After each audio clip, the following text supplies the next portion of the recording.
5 ദിവസങ്ങൾക്ക് മുമ്പേ ശനി രാശി മാറിയപ്പോൾ നമ്മൾ പ്രവചനമിട്ടിരുന്നു. അതൊന്ന് നോക്കിക്കോണേ.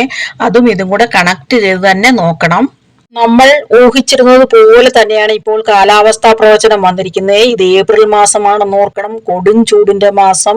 ഹൈദരാബാദിലൊക്കെ യെല്ലോ അലർട്ടും ഓറഞ്ച് അലർട്ടും ഒക്കെയാണ് പ്രഖ്യാപിച്ചിരിക്കുന്നത്. മറ്റുള്ള സ്ഥലങ്ങളിൽ അതായത് മഴയ്ക്ക് ഇടിയോടുകൂടിയ മഴയ്ക്കുള്ള സാധ്യതയെന്ന് അത് പ്രത്യേകം നമ്മൾ ശ്രദ്ധിക്കണം. ഇടിയോടുകൂടിയ മഴ. ഇനി എന്തിനാണ് ഇങ്ങനെ പ്രവചനങ്ങൾ നടത്തുന്നതെന്ന് വെച്ചാൽ പലപ്പോഴും ഞാൻ ചിന്തിച്ചിട്ടുണ്ട്, എന്തിനാണോ ഈ മുണ്ടൈൻ അസ്ട്രോളജിയിലോട്ട് തിരിഞ്ഞത്, എന്തുകൊണ്ട് ഇങ്ങനെ ഒരു മാറ്റം വന്നു, പെട്ടെന്നൊരു ദിവസം ഒരു മാറ്റം വരികയാണ് ചെയ്തത്. ഇനിയിപ്പോൾ ഈ ലോകത്തെ രക്ഷിക്കാൻ ജ്യോതിഷത്തിന് മാത്രമേ കഴിയുള്ളൂ.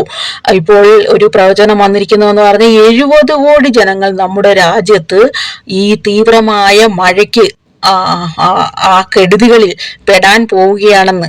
അപ്പോൾ അങ്ങനെയൊക്കെ ഉള്ളപ്പോൾ മഴയെ തടയാൻ ജ്യോതിഷത്തിന്, അതായത് നമ്മുടെ ചാനലിന്റെ അറിവിന് മാത്രമേ കഴിയുള്ളൂ. ആ മുണ്ടൈൻ അസ്ട്രോളജി പ്രകാരം ഒട്ടും ആശ്വാസകരമായ ഒരു ഗ്രഹസ്ഥിതികളല്ല ഈ പ്രവചിച്ചിരിക്കുന്നത്. ഇപ്പോൾ കാലാവസ്ഥക്കാർ പ്രവചിക്കുന്നത് പോലെ തന്നെ എല്ലാ ഗ്രഹങ്ങളും നമ്മൾ നോക്കിയാൽ മതി, എല്ലാ ഗ്രഹങ്ങളും ജലരാശിയിലോട്ട് പോവുകയാണ്. 5 ഗ്രഹങ്ങൾ ഓൾറെഡി മീനൻ രാശിയിലുണ്ട്. ഇപ്പോൾ കുജനും കൂടി ജലരാശിയിലോട്ട് പോവുകയാണ്.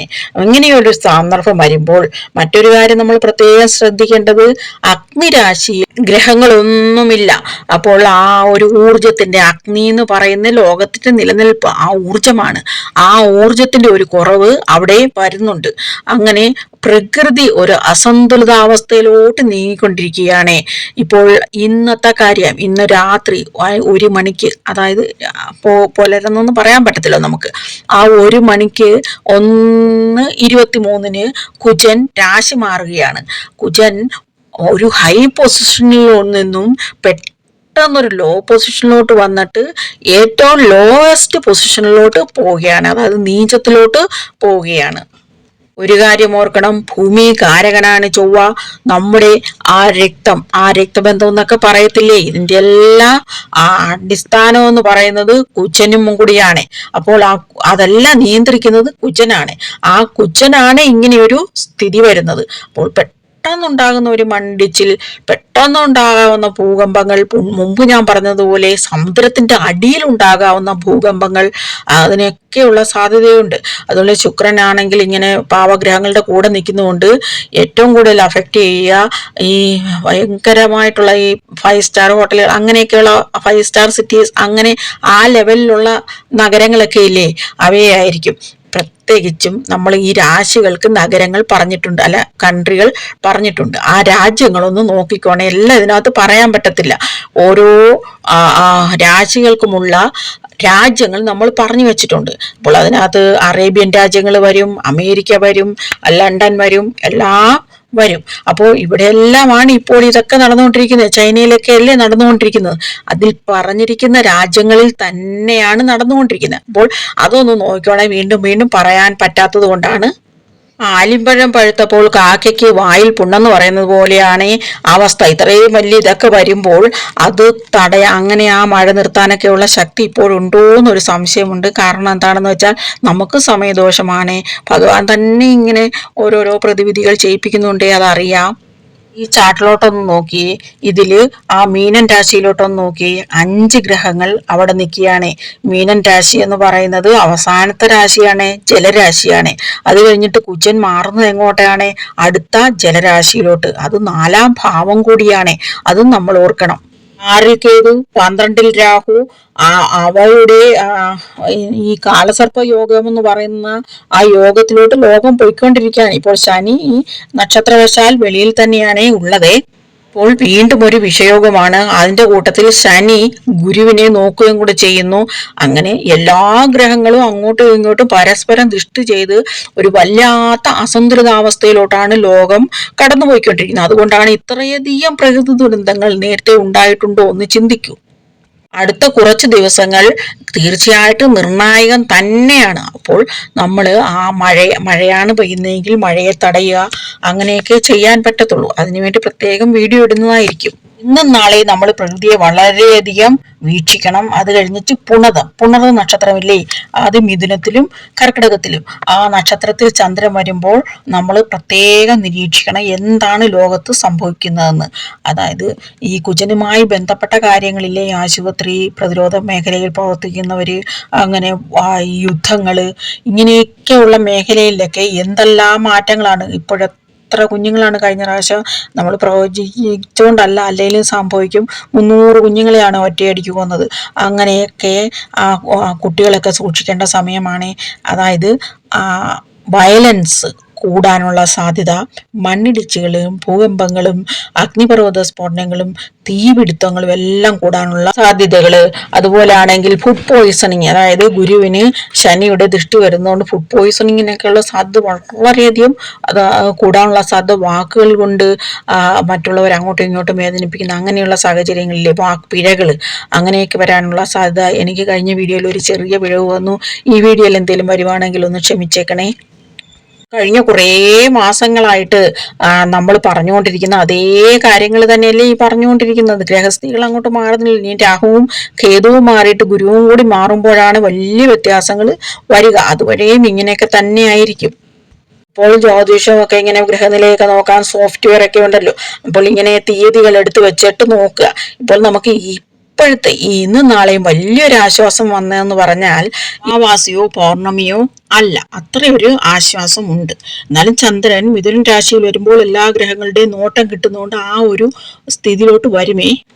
വാഹനങ്ങളൊക്കെ കൈകാര്യം ചെയ്ത് ഇപ്പോൾ വീണ്ടും അവരിങ്ങനെ ശ്രദ്ധയില്ലാതൊക്കെ പെരുമാറുന്നില്ലേ. അത് നേരത്തെ എപ്പോഴാണെന്നൊന്ന് നോക്കിക്കോണേ, അത് പറയുന്നില്ല. അത് കഴിയുന്നത്ര നമ്മൾ ശ്രദ്ധിക്കുക. മിന്നലൊക്കെ ഉണ്ടാകുന്ന സന്ദർഭങ്ങളിൽ നമ്മൾ പുറത്തൊന്നും പോകാതിരിക്കുക. വീടിനകത്ത് തന്നെ, അതും ഭിത്തിയുടെ അരികിലൊന്നും നിൽക്കാതിരിക്കുക. അതൊക്കെ കുഞ്ഞുങ്ങൾക്ക് പാഠപുസ്തകത്തിൽ പഠിക്കാനുണ്ട്. അതൊക്കെ ഒന്ന് വായിച്ചിട്ട് അങ്ങനെയൊക്കെയുള്ള പ്രിക്കോഷൻ എടുക്കാമെങ്കിൽ ഇടിമിന്നലിൽ നിന്നൊക്കെ നമുക്ക് രക്ഷപ്പെടാൻ പറ്റും. പഴയ കെട്ടിടങ്ങളിലൊക്കെ താമസിക്കുന്നവരൊന്ന് സൂക്ഷിച്ച് ഭിത്തിയിലെടുക്കൊന്നും കിടക്കാതിരുന്നാൽ പോരെ, അവർക്ക് കുഴപ്പമില്ല. പിന്നെ വലിയ വലിയ കെട്ടിടങ്ങളിൽ താമസിക്കുന്നവർക്കും അതേ പ്രശ്നം തന്നെയാണ്. കലാകാരന്മാരുടെ കാര്യങ്ങളും കലാരംഗത്തുള്ള കാര്യങ്ങളും വേണ്ടല്ലോ. ഒരു വലിയ പ്രതിസന്ധിയിലൂടെ തന്നെയാണ് പോയിക്കൊണ്ടിരിക്കുന്നത്. ഇപ്പോൾ മീനൻ രാശി, കന്നി രാശിയിലോട്ട് ആഗ്രഹങ്ങൾക്കെല്ലാം തന്നെ ദൃഷ്ടിയുണ്ട്. പിന്നെ മിഥുനത്തിലോട്ടുണ്ട്, ധനുവിലോട്ടുണ്ട്. മിക്കവാറും ഈ രാശിയിൽപ്പെട്ടവരായിരിക്കും കലാരംഗത്തുള്ളവർ കൂടുതൽ പേരും. പിന്നെ കർക്കിടകൻ രാശിയിലോട്ടുണ്ട്. പിന്നെ സൂര്യന്റെ കാര്യം പറയണ്ടല്ലോ. അപ്പോൾ അവർ രാഷ്ട്രീയ രംഗത്തുള്ളവർക്കും അങ്ങനെ ഏത് മേഖലയിൽപ്പെട്ടവരായാലും വളരെയധികം സൂക്ഷിക്കേണ്ട ഒരു സന്ദർഭമാണിത്. കാരണം എല്ലാ ഗ്രഹങ്ങളും അങ്ങോട്ടും ഇങ്ങോട്ടും ദൃഷ്ടി ചെയ്ത് ഒരു വല്ലാത്ത കാലത്തിൽ കൂടെയാണ് നമ്മൾ കടന്നുപോയിക്കൊണ്ടിരിക്കുന്നത്. സമയം ഒന്ന് ശ്രദ്ധിച്ചോണേ. ഇന്ന് രാത്രിയിൽ ഒരു 12 മണി തൊട്ട് ഒരു പിറ്റേന്ന് 2 മണി വരെ AM ആണ്. അതുവരെ എന്തൊക്കെയാണ് സംഭവിക്കുക ലോകത്ത്? പലയിടത്തും പല സമയമായിരിക്കത്തില്ല. അതിനനുസരിച്ചൊന്ന് മാറ്റി നോക്കിക്കോണം. എന്തൊക്കെയാണ് സംഭവിക്കുന്നതെന്ന് നോക്കിയിട്ട് നമുക്ക് പഠിക്കാൻ വളരെയധികം നല്ലതാണ്. കാരണം ലോകത്തെ രാജാവിൻ്റെ സ്ഥാനത്തിരുന്ന കുജനെ നീചത്തിലോട്ടാണ് വീണിരിക്കുന്നത്. ഏറ്റവും താഴ്ചയിലായിട്ടാണ്, കയത്തിൽ വീണ പോലായിപ്പോയി. കഴിഞ്ഞ വർഷം ഒക്ടോബർ അവസാനമാണ് ഇങ്ങനെ സംഭവിച്ചത്. അന്ന് എന്ത് സംഭവിച്ചതെന്ന് പറഞ്ഞാൽ ഈ എയർലൈൻസിലൊക്കെ, അത് വായുരാശിയല്ലേ, വായുരാശി എന്നല്ലേ ജലരാശിയിലോട്ട് പോകുന്നത് കുജനെ. അപ്പോൾ കുജനല്ലേ ആ പൊസിഷനിൽ നിന്ന് താഴോട്ട് വീഴുന്നത്. അപ്പോൾ എയർലൈൻസിലൊക്കെ ബോംബ് ഭീഷണി ഉണ്ടായിരുന്നു. നടന്നുകൊണ്ടിരിക്കുന്ന സ്ഥലങ്ങളിലൊക്കെ സ്ഥിതിഗതികൾ വളരെ ഭീകരമായിരുന്നു. പിന്നെ പ്രതിരോധ രംഗത്തുള്ളവർക്കൊക്കെ ചില പ്രശ്നങ്ങളൊക്കെ വന്നു.